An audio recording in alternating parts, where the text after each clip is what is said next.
a dit d'Alain Juppé, c'est le meilleur d'entre nous, en parlant de la classe française, de la classe politique française. Alors aujourd'hui, mesdames et messieurs, nous avons le plaisir d'avoir le meilleur d'entre eux, ici présent, et on va bien profiter de lui.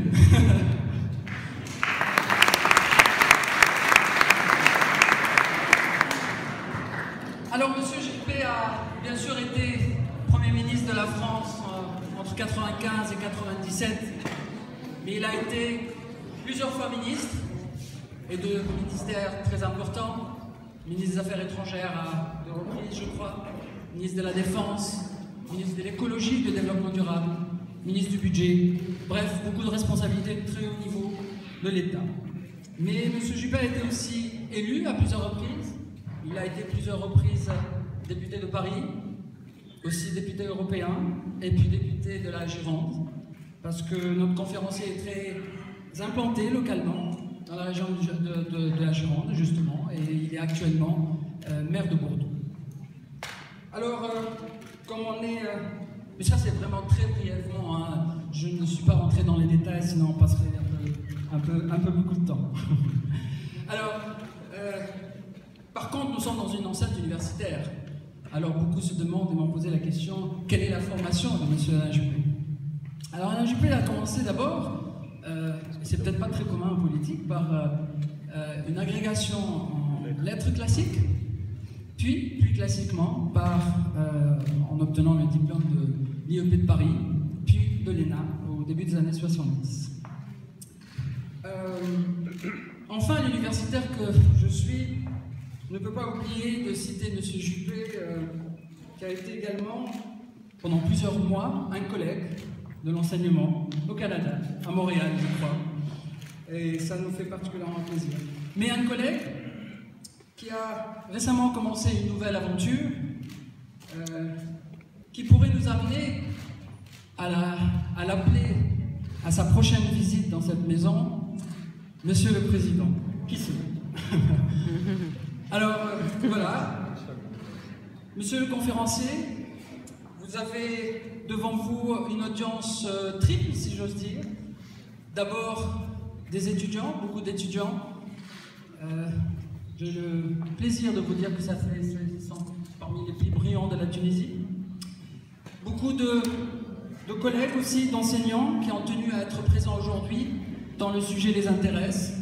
Là aussi, je dois dire que ça fait parmi les meilleurs étudiants de la Tunisie, les meilleurs enseignants de la Tunisie aussi.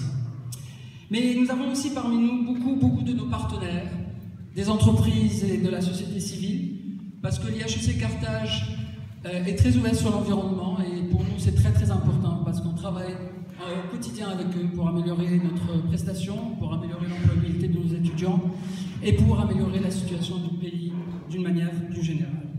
C'est pour cela que le sujet du jour nous intéresse tous tout particulièrement. La Méditerranée, défi commun à relever ensemble, ce berceau de plusieurs civilisations. Nous sommes ici à Carthage, c'est l'une des plus belles d'entre elles, au milieu des terres, comme diraient les latins. Mais beaucoup de questions restent posées, et la question principale, c'est que la Méditerranée doit-elle être un pont ou une rupture? Comment atteindre un objectif tant attendu, mais qui est encore loin d'être atteint, qui est celui d'avoir une Méditerranée comme un lac de paix et de prospérité? Beaucoup le disent, mais comment le faire? C'est donc votre vision, M. Juppé, qui nous intéresse, d'autant que la Méditerranée a été au centre de plusieurs préoccupations économiques et politiques, d'abord par le dialogue 5+5 dans les années 90, 5 ans après avec le fameux processus de Barcelone, et actuellement avec l'Union pour la Méditerranée, qui, tant bien que mal, essaie, malgré les difficultés, de faire avancer un petit peu les choses. Dans ce dialogue entre la rive sud et la rive nord, comment vous situez la Tunisie et la position de la Tunisie? Voilà un sujet qui nous intéresse particulièrement. Seul pays reconnu internationalement aujourd'hui comme véritablement démocratique dans la rive sud, après la Révolution, mais un processus démocratique encore naissant, encore fragile, encore menacé. Menacé notamment par une situation économique très difficile. Alors beaucoup de chefs d'entreprise, ou de futurs chefs d'entreprise, Je voudrais savoir votre position sur, par exemple, l'accès des entreprises tunisiennes au marché européen. Et dans quelles conditions? Les défis sont donc nombreux, économiques certes, mais politiques, sociaux et humanitaires. Quand on voit le flux d'immigrés aujourd'hui, c'est quelque chose d'intolérable et de difficile à vivre. Alors, comment faire et quoi faire? Nous serons donc très attentifs à vos positions et très heureux de pouvoir échanger avec vous avec toutes ces questions importantes pour la Tunisie et pour la Méditerranée. Merci d'avoir accepté notre invitation encore une fois.